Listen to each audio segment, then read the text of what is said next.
हाँ जी, good morning class +2। अज राजे असी करांगे रैक्टीफायर्स। ठीक है, रैक्टीफायर तुहाडे कोल नोट्स हैगे सारिਆਂ कोल, तुसीं सब ने देख ही जाना है नोट्स ते समझी जाना है की चीज़ है ये। सब तो पहला बेटा रैक्टीफायर्स है की है। रैक्टीफायर्स रैक्टीफिकेशन करना है ना, मतलब AC नू DC च कन्वर्ट करना। सो अपना ये जिहड़े डिवाइस है की काम करेगा, it is used to convert AC into DC, alternating current into direct current। ठीक है, ब्लॉक डायग्राम तुसी बना सकते हो कि साडी जिहड़ी इनपुट होएगी बेटे वो AC होएगी, जदों रैक्टीफायर दे विचों पास करेगी। इत्थे रैक्टीफायर है, जदों रैक्टीफायर विचों पास करेगी तो वो की बन जाएगी DC। क्लीयर है? हुण तुसी ये चीज़ नूं माइंड च रखना है। उस तो बाद असीं इहदे हुण दो टाइप्स करनियां ने। दो तरह का हुंदा है रैक्टीफायर बेटा, एक तो है हाफ वेव रैक्टीफायर, एक है फुल वेव रैक्टीफायर। अज मैं तुहानूं हाफ वेव रैक्टीफायर करवाउण लगी हां। सो सारे बच्चे लिखो हाफ वेव रैक्टीफायर। हाफ वेव रैक्टीफायर दे विच असीं की करना है, साडे कोल जिहड़ा अरेंजमेंट है इस केस दे विच एक डायोड लगेगा। जे असीं फुल वेव रैक्टीफायर करते हैं तो साडे कोल दो डायोड लगाने पैंदे हैं। ठीक है बेटे, सो अज असीं हाफ वेव रैक्टीफायर करना है तो डायग्राम च देखो किस तरह बनाया होया है। ठीक है ना, प्रिंसीपल मैं तुहानूं दसदी हां। असीं जिहड़ा PN जंक्शन दा पिछला टॉपिक किया सी, उहदे विच तुहानूं दस्सिया सी कि जदों PN जंक्शन की फॉरवर्ड बायसिंग होंदी है, फॉरवर्ड बायसिंग याद है ना तुहानूं, पॉजिटिव नूं पॉजिटिव नाल कनैक्ट करना है तो नैगेटिव नूं नैगेटिव टर्मिनल नाल कनैक्ट करना है। उस टाइम ते PN जंक्शन जिहड़ा है उहदा रेजिस्टेंस घट जाता है। ठीक है, तो उहदे विचों बहुत ज़्यादा करंट फ्लो करता है। जदों असीं रिवर्स बायसिंग करते हैं तो की होंदा है, याद है सारिਆਂ ਨੂੰ, उदों असीं उल्टे कनैक्शन दिंदे हैं तो साडे कोल जिहड़ा PN जंक्शन डायोड का रेजिस्टेंस वध जाता है। मतलब हाई रेजिस्टेंस पाथ वो जिहड़ा है वो दिंदा है करंट फ्लो नूं। इहदा मतलब करंट उस टाइम ते घट फ्लो करेगा या नहीं करेगा। ठीक है, इट मीनस इहदा प्रिंसीपल यही है कि PN junction offers high resistance when reverse biased and offers low resistance when forward biased। okay, so current will pass when PN junction is forward biased। और इस केस दे विच हुण तुसी प्रिंसीपल लिख लो सारे बच्चे। ठीक है ना बेटा, कॉपीज़ हैगियां ने अपने कोल रखिया करो तो देख लो उहदे विच की है, समझ आ गया होना तुहानूं कि PN जंक्शन जिहड़ा है जदों फॉरवर्ड बायस दे विच है उदों करंट बहुत ज़्यादा फ्लो करता है, जदों रिवर्स दे विच है तो करंट फ्लो नहीं करता। ठीक है बेटे, हुण तुहाडे कोल जिहड़ा अरेंजमेंट है उहदे विच देखो मैं की बनाया, मैं तुहानूं लिख के भी दस्सिया सी असीं ट्रांसफार्मर लगाना पहला। ठीक है, जिहड़ा तुहाडा ट्रांसफार्मर हुंदा है वो किस तरह का हुंदा है, इत्थे असीं स्टैप डाउन ट्रांसफार्मर यूज़ करना है बेटा। स्टैप डाउन मतलब जिहड़ी प्राइमरी कॉयल है उहदे च नंबर ऑफ टर्नस ज़्यादा शो कर दिओ, जिहड़ी तुहाडी सैकेंडरी टर्न है उहदे विच नंबर ऑफ टर्नस घटा दिओ थोड़ियां जिहियां। ठीक है बेटा, हुण जदों तुसीं इनपुट देनी है वो इत्थे देनी है। ट्रांसफार्मर दे प्राइमरी जिहड़ा है कॉयल उसनूं असीं इनपुट दित्ती है, ते तुहानूं पता है म्यूचुअल इंडक्शन हुंदी है, उहदे करके इत्थे करंट आ जाएगा। जिहड़ा असीं डायोड लगाना है ना बेटा वो असीं इस जगह ते लगाना है, ये है तुहाडा PN जंक्शन डायोड।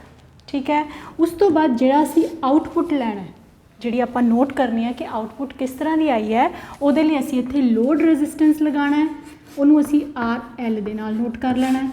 इत्थे तुहाडा आ जाएगा लोड रेजिस्टेंस। ठीक है, आउटपुट आएगी ये।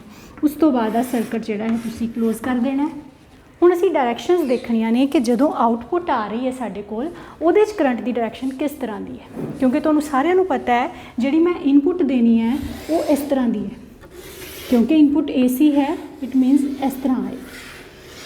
ठीक है ना, जदों असीं आउटपुट लैनी है तो की होएगा, इस साइकिल दे विच, इस साइकिल दे विच या इस साइकिल दे विच, वो असीं नोट करांगे कि किस तरह ये वेरी करेगी।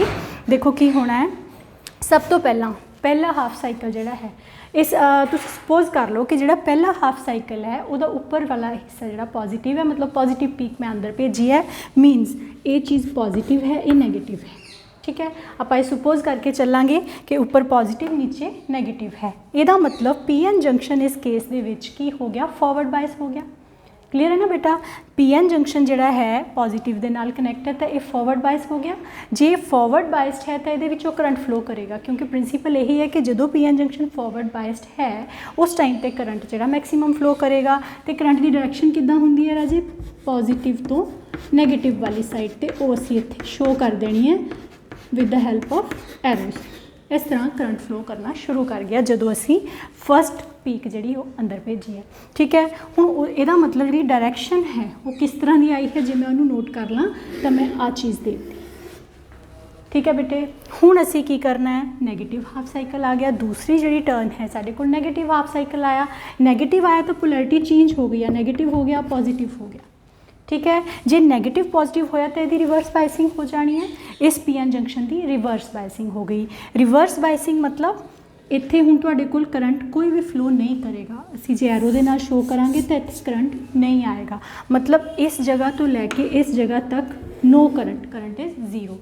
फिर दोबारा अगली पीक आ गई, वो फिर पॉजिटिव ऊपर चला गया, नैगेटिव नीचे आ गया। इस तरह प्रोसैस बेटा बार बार होएगा। तुसी जिहड़ी आउटपुट लाओगे तुहानूं पता चलेगा कि एक हाफ दे विच तां साडे कोल आ रहा है करंट, दूसरे हाफ दे विच नहीं आ रहा। ठीक है, इनू असी हाफ वेव रैक्टीफायर इसे करके कहने हैं कि जिहड़ा नैगेटिव साइकिल है वो कट ऑफ हो जाता है, सिर्फ साडे कोल पॉजिटिव हाफ साइकिल बचता है। ठीक है, हुण पॉजिटिव हाफ साइकिल मतलब इक्को डायरैक्शन च रह गया करंट, है ना, इक्को डायरैक्शन च रह गया, दूसरी डायरैक्शन कट हो गई। जो इक्को डायरैक्शन च हुंदा उहनूं असीं डीसी कहने हैं। इस करके बेटा क्योंकि ये half of the input AC नूं कन्वर्ट कर दिंदा है डीसी दे विच, इसे करके असीं इहनूं कहने हैं हाफ वेव रैक्टीफायर।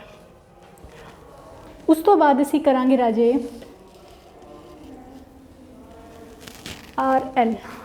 ओके, ये तुहाडा हो गया हुण करंट, इनूं लिख लो तुसीं आउटपुट करंट, इत्थे लिख लेने आपां आउटपुट करंट, ये है बेटा इनपुट करंट।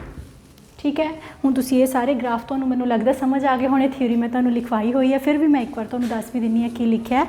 सर्कट डायग्राम दे विच तां हुण समझ आ गया मेरे बच्चों नूं की लिखिआ है। उस तो बाद असीं इहदी वर्किंग कीती है थोड़ी जी, उस मैं यही दस्सिआ है कि during positive half cycle of input AC assume कर लो कि जिहड़ी प्राइमरी कॉइल P1 है वो नैगेटिव है, P2 जिहड़ी है वो पॉजिटिव है। ठीक है ना, ये जिहड़ी मैं तुहानूं P1 दी इत्थे नैगेटिव पॉजिटिव कराया, मैं आ जिहड़ी गल कर रही हूँ इस इहदी कर रही हूँ। ठीक है, क्योंकि ये कनैक्टेड है इत्थे। तुहानूं पता है कि इंडक्शन होनी है, इत्थे इंड्यूस्ड करंट आना है। ठीक है ना बेटे, सो असीं उस तरह सुपोज करके चलते जाना है कि एक हाफ साइकिल पॉजिटिव है, एक नैगेटिव है, वो बेस पर असीं फॉरवर्ड तो रिवर्स बायसिंग चेंज करनी है। ये नाल तुहाडे कोल जिहड़ी डीसी है वो आ जाएगी।